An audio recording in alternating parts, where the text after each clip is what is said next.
Hello दोस्तों, good morning. आज हम लोग क्लास 12th का मॉडल प्रश्न पत्र सेट 1 विषय भौतिकी को हल करेंगे। पहला क्वेश्चन देखते हैं। पहला क्वेश्चन क्या है? पहला क्वेश्चन है, एक कूलम आवेश के लिए इलेक्ट्रॉनों की संख्या कितनी होती है? तो एक कूलम इलेक्ट्रॉनों की संख्या कितनी होती है? तो 6.25 गुना 10 के पावर 18 होती है, ऑप्शन ए। इसके बाद नेक्स्ट क्वेश्चन है, एक म्यू कूलम और 5 म्यू कूलम की दो आवेश है, उस पर कार्य करने वाली बलों का अनुपात क्या होगा? तो देखिए, यहाँ पे कार्य करने वाली बलों का अनुपात निकालना है। तो यहाँ पे पहला अनुपात कितना दिया हुआ है? पहला दिया हुआ 1 म्यू कूलम और दूसरा दिया हुआ है 5 म्यू कूलम। यहाँ पे एक वस्तु A है, यहाँ पे एक वस्तु B है। दोनों का आवेश दिया हुआ है, दोनों का धनात्मक आवेश है। ए का बल B पर लगेगा और B का बल A पर लगेगा। तो A का B पर लगेगा तो वो पहले निकाल लेंगे, इसके बाद B का A पर लगेगा वो निकालेंगे। तो F बराबर होता है 1/4 pi epsilon not Q1 Q2 बटा आर स्क्वायर। तो Q1 हो गया 1, Q2 हो गया 5 बटा आर का स्क्वायर। ये हो गया पहला समीकरण। इसके बाद B A पर लगाएगा तो उसके लिए एक समीकरण बनेगा 1/4 pi epsilon not Q1 Q2 बटा आर स्क्वायर, यानी 5 लगाएगा एक के तरफ तो 5 हो जाएगा Q1, तो 5 गुणा 1 बटा आर स्क्वायर। ये हो जाएगा समीकरण 2। अब समीकरण 1 तथा 2 को भाग देंगे, 2 को 1 से भाग देंगे तो ये पूरा कट जाएगा, और 1 5 को गुणा करेंगे तो 5 आएगा, या 5 1 को गुणा करेंगे तो भी 5 आएगा, तो ये भी कट जाएगा। तो क्या आ जाएगा? तो 1:1। ऑप्शन कौन सा है? तो ऑप्शन हो जाएगा यहाँ पे बी। दूसरा का क्या हो जाएगा? बी। नेक्स्ट क्वेश्चन क्या है? नेक्स्ट क्वेश्चन है 3 क्वेश्चन क्या कहता है? क्षमता C के 3 संधारित्र श्रृंखला क्रम में जोड़े जाते हैं तब समतुल्य संधारित्र होगा। समतुल्य संधारित्र क्या होगा? तो समतुल्य संधारित्र का सूत्र होता है, श्रेणी क्रम में हो तब 1/CS बराबर 1/C plus 1/C plus 1/C, क्योंकि C ही है तो एलसीएम C हो जाएगा 1 + 1 + 1, यानी कि 3/C। तो ये हो गया 1/CS बराबर 3/C। हमको निकालना क्या है? केवल CS। तो उधर वाला क्या उल्टा उल्टा हो जाएगा, C/3, यानी कि ऑप्शन क्या हो जाएगा? तो ऑप्शन हो जाएगा मेरा C/3, यानी कि C ऑप्शन हो जाएगा। कौन सा ऑप्शन हो जाएगा? C option, sorry, C/3। इसके बाद नेक्स्ट क्वेश्चन चलते हैं 4। क्वेश्चन नंबर 4 क्या है?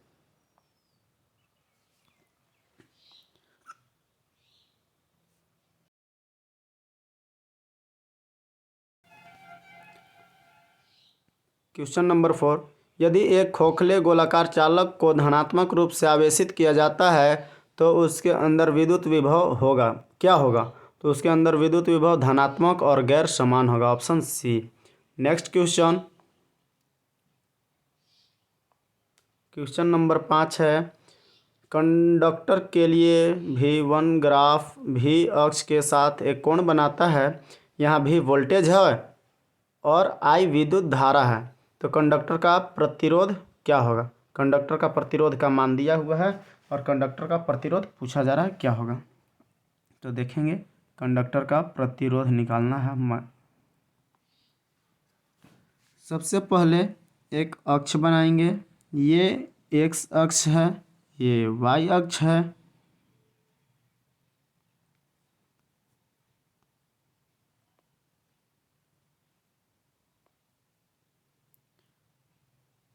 ये एक्स अक्ष, ये वाई अक्ष, ये धारा को दिखाता है, ये वोल्टेज को दिखाता है।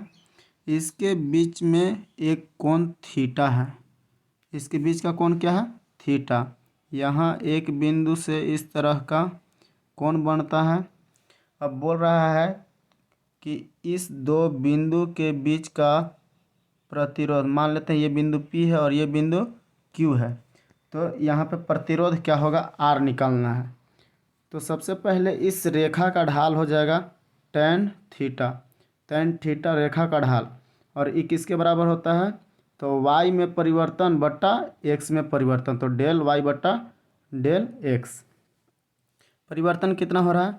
तो i में परिवर्तन यहाँ से यहाँ तक हो रहा है, यानी कि ये डेल्टा i बट्टा डेल्टा v, कुल मिलाकर i बट्टा v के बराबर है। अब हम जानते हैं कि v बराबर क्या होता है? तो v बराबर आई आर होता है। v बराबर क्या होता है? आई आर होता है। तो r बराबर क्या हो जाएगा? तो r बराबर v बट्टा आई हो जाएगा। अब चलते हैं tan थीटा बराबर, tan थीटा बराबर 1/r। तो r बराबर क्या हो जाएगा? 1/tan theta. r बराबर क्या हो जाएगा? 1/tan theta. इसलिए r बराबर 1/tan theta equal to cot theta, यानी कि इसका आंसर क्या हो जाएगा मित्र? तो इसका आंसर हो जाएगा हमारा option number D, cot theta. Next question,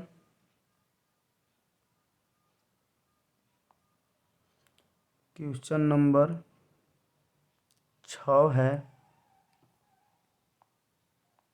question number 6 क्या कहता है? समीकरण सिग्मा ई बराबर सिग्मा आई आर किस नियम पर लागू होता है?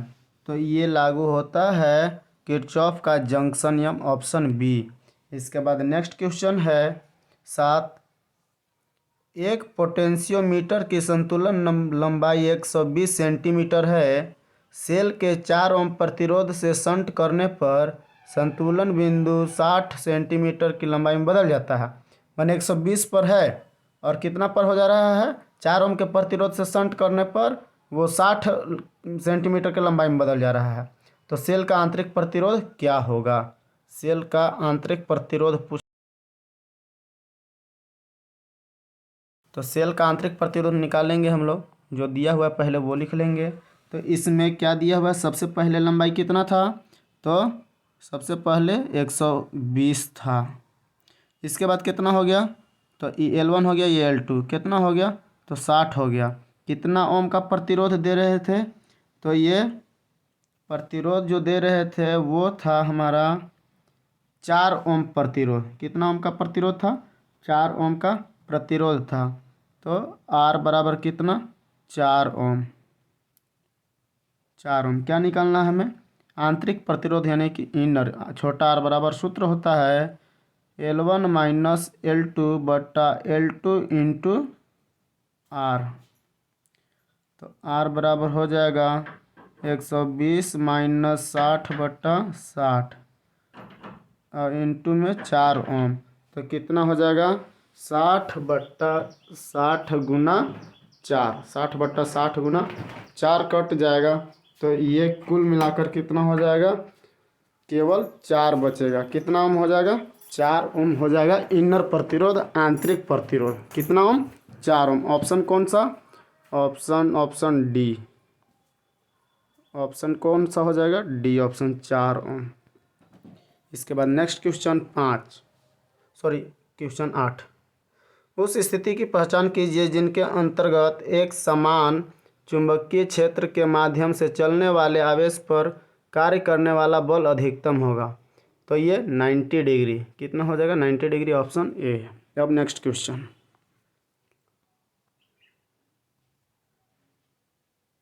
Question number 10।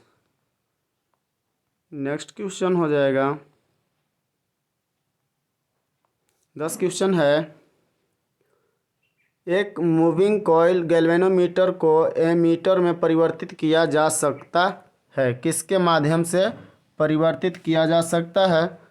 तो समांतर में छोटा मान के शंट प्रतिरोध को जोड़कर, समांतर में छोटा मान का प्रतिरोध जोड़ देंगे तो वो क्या हो जाएगा, तो वो अमीटर में परिवर्तित हो जाएगा। नेक्स्ट क्वेश्चन है 11।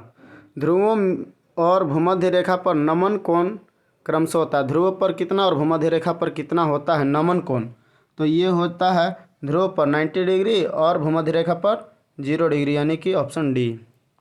इसके बाद नेक्स्ट क्वेश्चन 12। जब भी विद्युत परिपथ में जुड़ा चुंबकीय प्रवाह बदल जाता है तो परिपथ में एक ईएमएफ यानी कि इलेक्ट्रोमोटिव फोर्स यानी कि विद्युत वाहक बल उत्पन्न होता है, तो उसे क्या कहते हैं, उस ईएमएफ यानी कि विद्युत वाहक बल को क्या कहा जाता है, तो उसे कहा जाता है विद्युत चुंबकीय प्रेरण, यानी कि ऑप्शन ए। इसके बाद नेक्स्ट क्वेश्चन है 13। एसी अल्टरनेटिंग करंट का शिखर मान एक प्रतिरोधक के माध्यम से बहने वाली धारा किसके द्वारा दी जाती है, तो ये दी जाती है आई नॉट बराबर ई नॉट बटा आर, यानी ऑप्शन ए। Next question 14।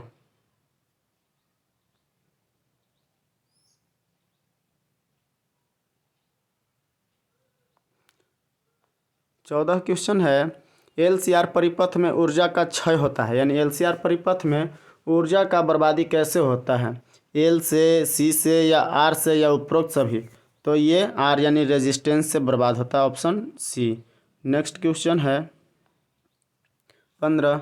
एक ट्रांसफार्मर किसके लिए नियोजित होता है। ट्रांसफार्मर का क्या काम है, क्वेश्चन कह रहा है, तो ट्रांसफार्मर का काम है वोल्टेज को बढ़ाना और वोल्टेज को घटाने, यानी कि जितना ज़रूरत है उतना वोल्टेज को बनाए रखना, तो ऑप्शन सी एक उपयुक्त एसी, यानी जितना ज़रूरत है उतना प्राप्त करके देना। नेक्स्ट क्वेश्चन है 16। मुक्त अंतरिक्ष में विद्युत चुंबकीय तरंग का वेग क्या होता है। मुक्त अंतरिक्ष में विद्युत चुंबकीय तरंग का वेग होता है c बराबर √μ0 एप्सिलॉन नॉट, ऑप्शन ए। इसके बाद नेक्स्ट क्वेश्चन 17। ठोस पदार्थों की संरचना की जांच के लिए निम्नलिखित में से किसका उपयोग किया जाता है, तो यहाँ पे एक्स किरण का उपयोग किया जाता है, ऑप्शन सी। 17 का क्या हो जाएगा, ऑप्शन सी हो जाएगा। इसके बाद आगे क्वेश्चन 18। अपवर्तन 90 डिग्री के कोण के अनुरूप घटना के कोण को क्या कहा जाता है। आगे इसका ऑप्शन देखते हैं 18 का।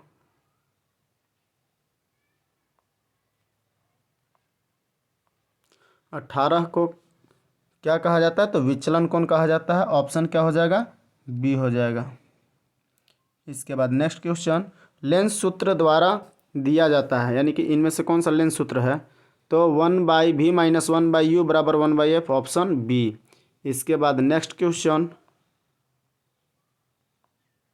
20। यदि फोकल लंबाई f1 f2 के संपर्क में पतले लेंस की कोई संख्या है, फिर उनके संयोजन की समतुल्य फोकल लंबाई किसके द्वारा दी जाती है, यानी कि 1/f बराबर 1/f1 प्लस 1/f2, यानी ऑप्शन क्या हो जाएगा, ए।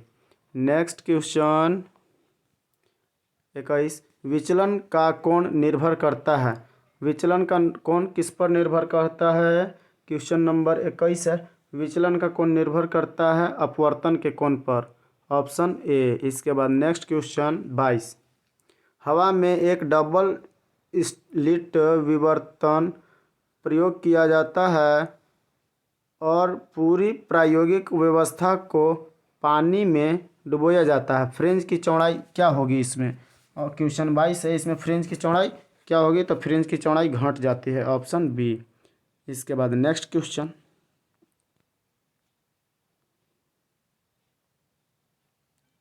नंबर 23। अनंत पर स्थित स्रोत के कारण तरंग का तरंगाग्र कैसा होता है। तरंग का तरंगाग्र कैसा होता है, तो तरंगाग्र समतल होता है। तरंगाग्र कैसा होता है, समतल। इसके बाद 24। विवर्तन की घटना आधारित है। विवर्तन की घटना किस पर आधारित है, तो प्रकाश की क्वांटम प्रकृति पर। किस पर आधारित है, प्रकाश की क्वांटम प्रकृति, ऑप्शन डी। 24 का ऑप्शन क्या हो जाएगा, सॉरी 24 का ऑप्शन हो जाएगा ऊर्जा संरक्षण। 24 का किस पर आधारित हो जाएगा? ऊर्जा संरक्षण पर आधारित हो जाएगा। इसके बाद नेक्स्ट क्वेश्चन है, एक फोटो इलेक्ट्रॉन का आवेश होता है। एक फोटो इलेक्ट्रॉन का आवेश कितना होता है? तो एक फोटो इलेक्ट्रॉन का जो आवेश है यहाँ पे कोई फिक्स नहीं है। 25 का क्या हो जाएगा? डी हो जाएगा। इसके बाद क्वेश्चन है, फोटो इलेक्ट्रिक करंट की ताकत निर्भर करती है। फोटो इलेक्ट्रिक करंट की ताकत किस पर निर्भर करती है? तो फोटो इलेक्ट्रिक करंट की ताकत उसके घटना के विकिरण का कोण पर, या घटना विकिरण की आवृत्ति पर, या घटना विकिरण की तीव्रता पर, या एनोड और कैथोड के बीच की दूरी पर। तो ये निर्भर करता है घटना विकिरण की तीव्रता पर, ऑप्शन सी। इसके बाद क्वेश्चन है 27। 27 क्वेश्चन है, द्रव्यमान एम और गतिज ऊर्जा ई के एक पिंड को ब्रोगली तरंगदैर्घ्य किसके द्वारा दी गई है? तो ये दी गई है h/√2m, ऑप्शन ए। इसके बाद अगला क्वेश्चन है 28। रदरफोर्ड के प्रयोगों ने सुझाव दिया कि नाभिक का आकार लगभग कितना होता है? तो इसको ऑप्शन पूरा देखते हैं। ये आकार हो जाएगा 10⁻⁻15 से 10⁻⁻14 मीटर, ऑप्शन सी। इसके बाद नेक्स्ट क्वेश्चन 29 है, निम्नलिखित में से कौन सी वर्णक्रमीय श्रृंखला विद्युत चुम्बकीय विकिरण की दृश्यमान सभी के भीतर आती है, सभी सीमा के भीतर आती है? ये कौन सा ऑप्शन है?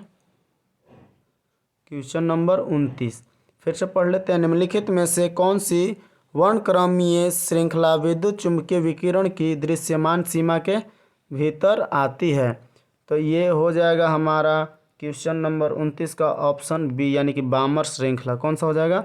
बामर श्रृंखला। इसके बाद 30 क्वेश्चन है, एक रेडियोधर्मी नाभिक एक बीटा कण उत्सर्जित करता है, तो पेरेंट्स डाउटर नाभिक इनमें से क्या होगा? तो ये होगा आइसोबार यानी समस्थानिक, ऑप्शन डी। इसके बाद अगला क्वेश्चन है 31। इलेक्ट्रॉन प्रकीर्णन द्वारा मापा गया गोलाकार नाभिक की त्रिज्या 3.6 फर्मी है। नाभिक का द्रव्यमान संख्या सबसे अधिक क्या होने की संभावना है? तो ये तो बनाने वाला क्वेश्चन है, न्यूमेरिकल। इसको बनाते हैं। हमसे क्या पूछा है? ए यानी कि परमाणु द्रव्यमान पूछ दिया है। आर का मान कितना दिया हुआ है? आर का मान दिया हुआ है 3.6 फर्मी, 3.6 फर्मी दिया हुआ है। द्रव्यमान संख्या ए हमसे पूछा जा रहा है। तो आर बराबर सूत्र होता है, क्या होता है? तो आर नॉट इंटू ए के पावर 1/3 होता है। तो आर का मान कितना है? 3.6 है।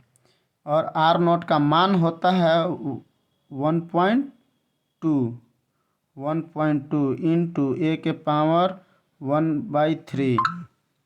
अब ये 12 से 3 बार में कट जाएगा, तो 12 तिहाई 36, दशमलव से दशमलव खत्म। अब ए के पावर 1/3 बराबर क्या बच गया? तो 3 बच गया। इधर है पावर में, उधर चल जाएगा तो क्या हो जाएगा? तो क्यूब हो जाएगा, यानी कि ए बराबर 3 का क्यूब। तो 3 का क्यूब कितना होता है? 27, यानी कि इसका परमाणु द्रव्यमान कितना हो जाएगा? 27 हो जाएगा। ऑप्शन क्या है? तो ऑप्शन ए। ऑप्शन क्या हो जाएगा? ए। इसके बाद नेक्स्ट क्वेश्चन 32। रिवर्स बायसिंग में क्या होता है? तो 32 क्वेश्चन देखते हैं, रिवर्स बायसिंग में क्या होता है? तो जंक्शन पर संभावित बाधा बढ़ जाती है। जंक्शन पर क्या होती है? संभावित बाधा बढ़ जाती है। इसके बाद क्वेश्चन है 33। क्वेश्चन नंबर 33 क्या है? पी टाइप सिलिकॉन अर्धचालक प्राप्त करने के लिए हमें शुद्ध सिलिकॉन के साथ डोप करने की आवश्यकता होती है। किसका डोप होता है? तो यहाँ पे एल्यूमिनियम का डोप होता है। किसका डोप होता है? एल्यूमिनियम का। अर्धचालक माने चालक और कुचालक दोनों का काम करता है, यानी कि बीचों बीच में रहने वाला। थोड़ा सा अच्छा चालक, थोड़ा सा कम कुचालक। इसके बाद 34 क्वेश्चन, अर्धचालक में जो चालन के लिए जिम्मेदार है, अर्धचालक में किसके कारण चालन होता है, क्वेश्चन नंबर 34। तो ये इलेक्ट्रॉन और छिद्र दोनों के कारण होता है। इसके बाद 35 क्वेश्चन है, पूर्ण तरंग रेक्टिफायर में इनपुट एसी करंट में एक आवृत्ति भी होती है, धारा की आउटपुट आवृत्ति क्या होगी, धारा की आउटपुट आवृत्ति क्या होगी, तो ये हो जाएगी, यहाँ पे तो कोई ऑप्शन V/2 भी सही नहीं है, V/2 भी, डी ऑप्शन हो जाएगा, क्या हो जाएगा डी। बस इतना ही, बाकी नेक्स्ट वीडियो में।